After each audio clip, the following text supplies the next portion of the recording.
اگر آج قرآن کھول کے کوئی جھوٹا سچے قرآن کو کھول کے اپنی جھوٹی بات آیت کے مفہوم کو لپیٹ کر بیان کر کے دکانوں پہ ڈیروں پہ آ کے بھٹکائے تو تعجب نہ کرو، یہ تو دور صحابہ میں بھی وارداتیے شروع ہو گئے تھے۔ ہاں، ان کے مقابلے میں نسخہ وہی رکھو جو حضرت جابر بن عبداللہ والا ہے۔ جیسے آج کافروں والی آیتیں مسلمانوں پہ پڑھتے ہیں کچھ لوگ اور بتوں والی داتا صاحب پہ پڑھ دیتے ہیں۔ آیتیں تو سچی ہیں، مگر آیت ہے کس کے لیے؟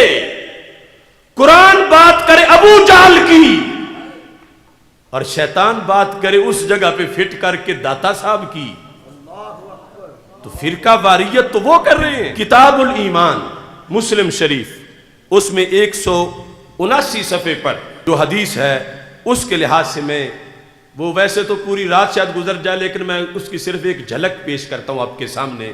اور ان لوگوں کو چیلنج ہے جو کہتے ہیں بس ان کی اپنی روٹی کا مسئلہ ہے اور کوئی یہ ادھر کھینچتا ہے کوئی ادھر کھینچتا ہے، بات تو ہے ہی نہیں جب قرآن ایک ہے۔ تو میں بتاؤں گا کہ قرآن ایک ہے لیکن سارے پڑھنے والے ایک طرح کے نہیں ہوتے، کیونکہ سرکار فرما گئے ہیں، صحیح بخاری میں ہے کہ جب ذوالخویسرہ نے سرکار پر کہا تھا اعدل یا محمد صلی اللہ علیہ وسلم، رب کے نبی آپ عدل کریں، اتق اللہ، متقی بن جائیں، بخاری شریف میں ہے۔ سرکار نے غصے میں فرمایا میں نے عدل نہیں کیا تو کر کون سکتا ہے؟ یعنی ایک ٹولہ شروع سے ایسا ہے تبلیغیوں کا، انہیں پتہ ہی نہیں تبلیغ کرنی کہاں ہوتی ہے، اور اس تبلیغ کو سرکار نے توہین سمجھا اور حضرت عمر نے توہین سمجھا اور کہا مجھے اجازت دو میں اس کا سر اتاروں، یہ مبلغ بنا پھرتا ہے۔ سرکار نے یہ نہیں کہا کہ تبلیغیہ ہے تو کیوں سر اتارتا ہے، باقی اس نے توہین تو کی ہے، سر اتارنے کے قابل ہے، مستحق ہے، لیکن حق میرا ہے، میں چاہوں تو اترواؤں چاہوں تو اس کا نہ اترواؤں۔ اس وقت فرمایا یخرج من ذئب ھذا الرجل، اس بندے کی پشت سے ایک قوم نکلے گی، یقرؤون القرآن، قرآن پڑھیں گے، ولا یجاوز حناجرہم، حلق سے نیچے نہیں اترے گا۔ تو پتہ چلا قرآن پڑھنے والے دو قسم کے ہیں، مفتی صاحب نے نہیں بنائی، اللہ کے رسول علیہ السلام نے بنائی۔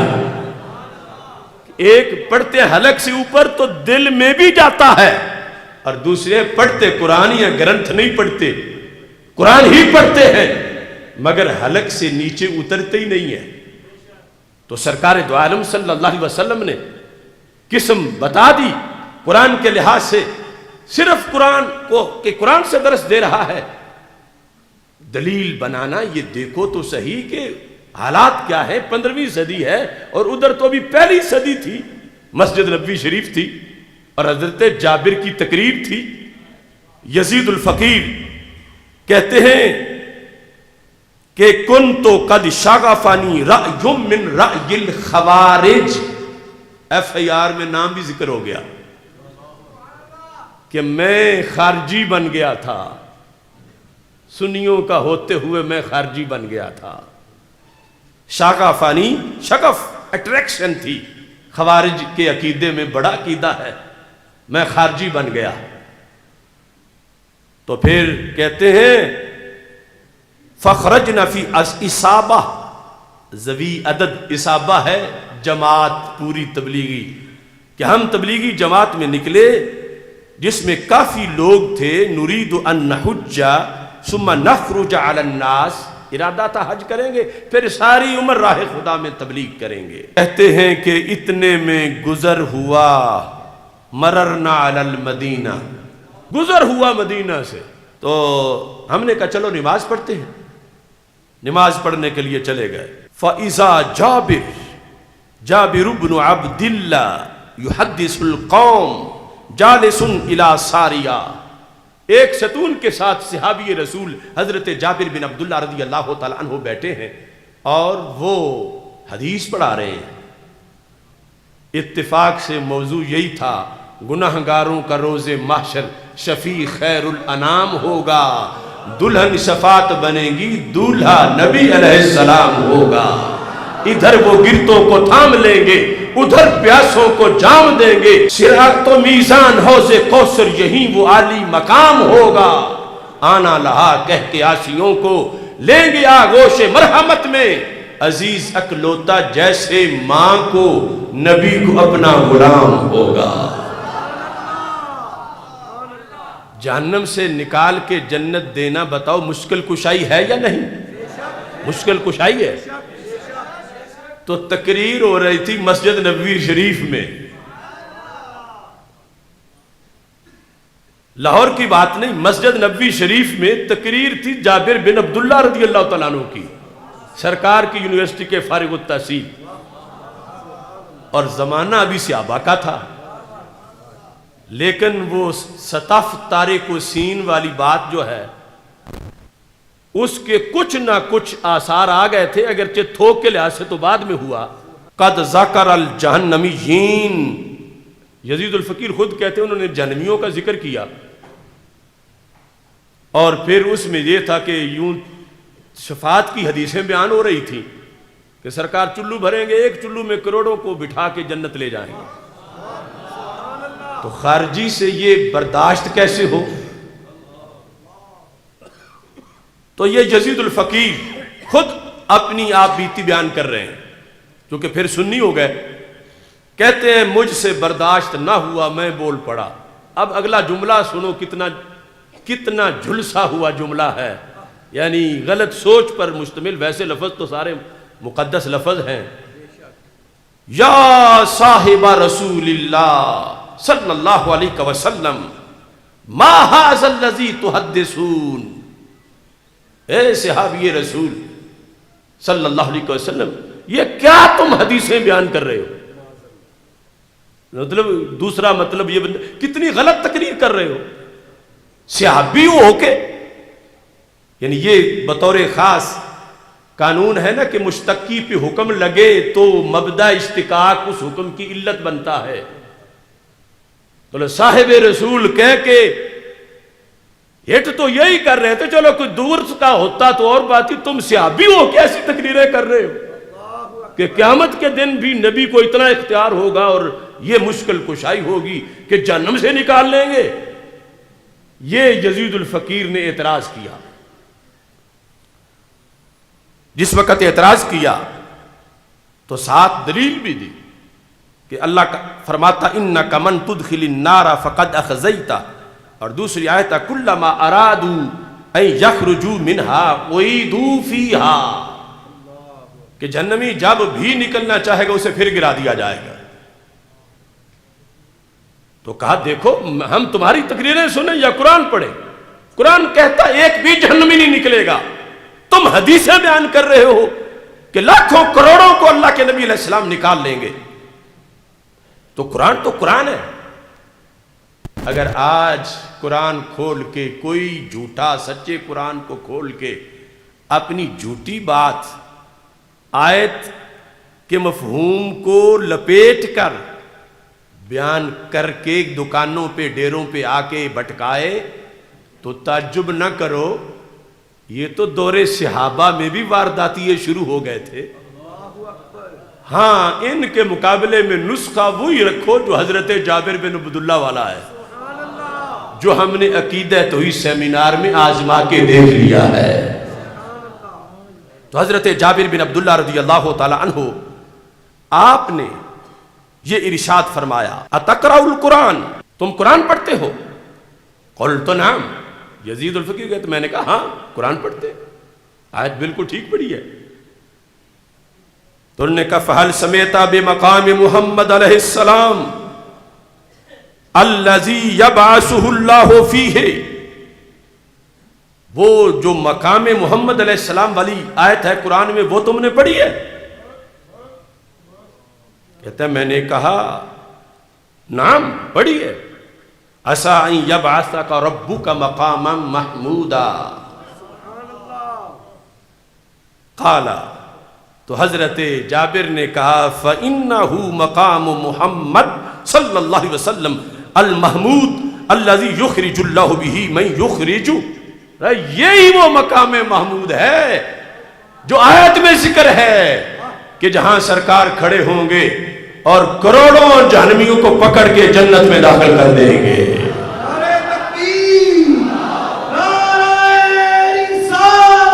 وہ لوگ جو کہتے ہیں قرآن ایک ہے تو پھر کیسے ہو سکتا ہے؟ اب کہتا ہے قرآن ایک ہی ہے. حضرت جابر کے سامنے کسی اور قرآن کی آیتیں نہیں پڑھی گئی تھی، اسی کی پڑھی گئی تھی. مگر حضرت جابر میں اور اس خارجی میں فرق کتنا تھا؟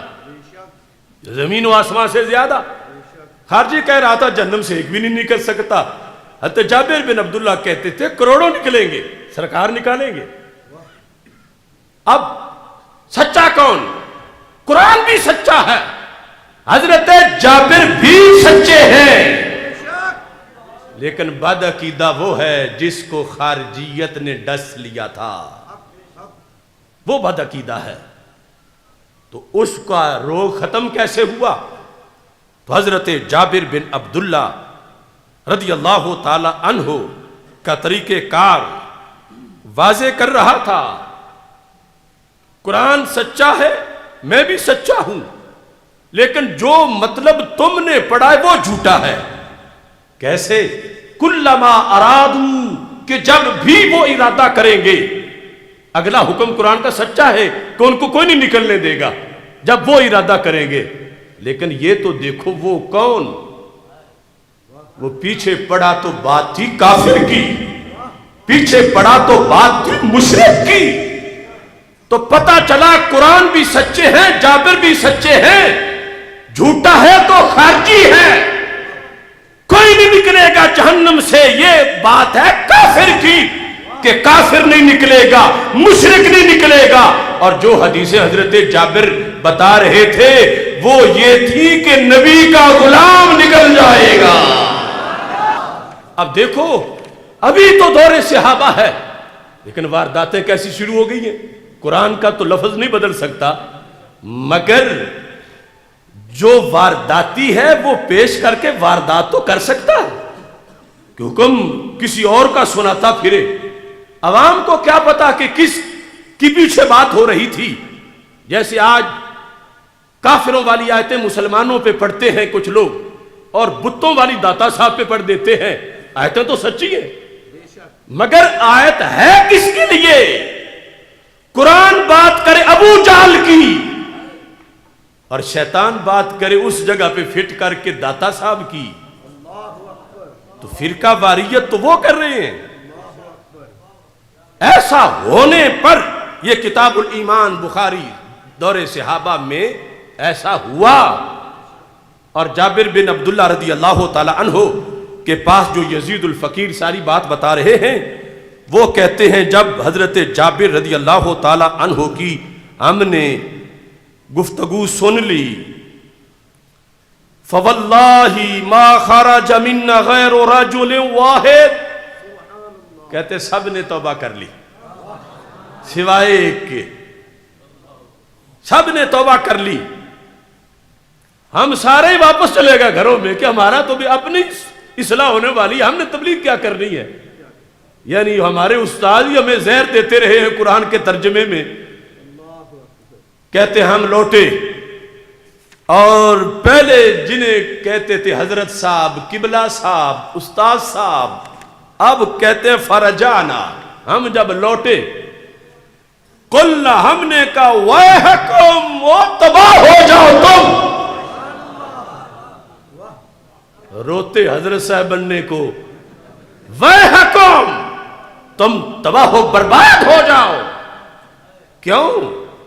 اترون الشیخ یکذب علی رسول اللہ صلی اللہ علیہ وسلم، تم یہ پڑھاتے ہو کہ جابر جیسا چمکتا چہرہ بھی جھوٹ بول سکتا ہے. یعنی یہ آج نہیں جو لوگ کہتے ہیں کہ سنیوں کے چہرے بھی چمکتے ہیں اور پتہ چل جاتا ہے. تو حضرت یزید الفقیر سنی بن کے اپنے استادوں کو کہنے لگے یہ قرآن جو تم پڑھاتے ہو اس کو سمجھنے کے لیے کچھ چہروں کی بھی ضرورت ہے. تمہیں دیکھنے سے سمجھ نہیں آئی، جابر دیکھنے سے سمجھ آ گئی ہے. دل نہیں مانتا کہ جابر جیسا بندہ بھی جھوٹ بولے، پہلے حالانکہ خود ہی جھگڑ رہے تھے. تو یہ انقلاب آیا. تو ایسا ہوا، دونوں طرف قرآن ہے۔ صحابی کے سامنے ایک چھوکرا نئی جنریشن کا وہ قرآن پیش کر رہا ہے۔ اس وقت کے لحاظ سے چھوکرا کہہ رہا ہوں، جب مقابلے میں کھڑے تھے، بعد میں تو ہمارے لیے بہت کروڑ عزتوں کے لائق آخر صحابی کے شاگرد ہوں تو وہ تو بہت بڑے ولی ہیں، لیکن وہ جو بدعقیدگی والی سوچ تھی کہ ادھر حضرت جابر رضی اللہ تعالیٰ عنہ بیٹھے ہیں اور ادھر جو ہے ایک بعد کے زمانے کا لڑکا، وہ ان کو قرآن سمجھانے لگا ہے کہ قرآن میں یہ ہے، قرآن میں یہ ہے، قرآن میں یہ ہے۔ تو پتہ چلا ہر بندہ یہ کہنے والا کہ قرآن میں یہ ہے سچا نہیں ہوتا، قرآن سچا ہے، لیکن ہو سکتا ہے کہ اس نے اپنا گھڑا ہوا مضمون آیت کے نیچے فٹ کیا ہوا ہے، اوپر آیت رکھی ہوئی ہے، دکھاتا آیت ہے اور بات اپنی کرتا ہے۔ اس بنیاد پر یعنی سطف تارک امتی کے لحاظ سے جو کچھ لوگوں کی اس لحاظ سے وہ کہتے حدیث نہیں ہو سکتی کہ جب قرآن ایک ہے تو پھر افتراق کیسے ہو سکتا ہے، جب قرآن بدل نہیں سکتا تو پھر اختلاف کیسے ہو سکتا ہے۔ تو ہم نے سیاستہ سے یہ بتایا کہ اختلاف ہو جاتا ہے اور اس میں جرم حق والوں کا نہیں، جرم ان کا ہے جو واردات کرتے ہیں۔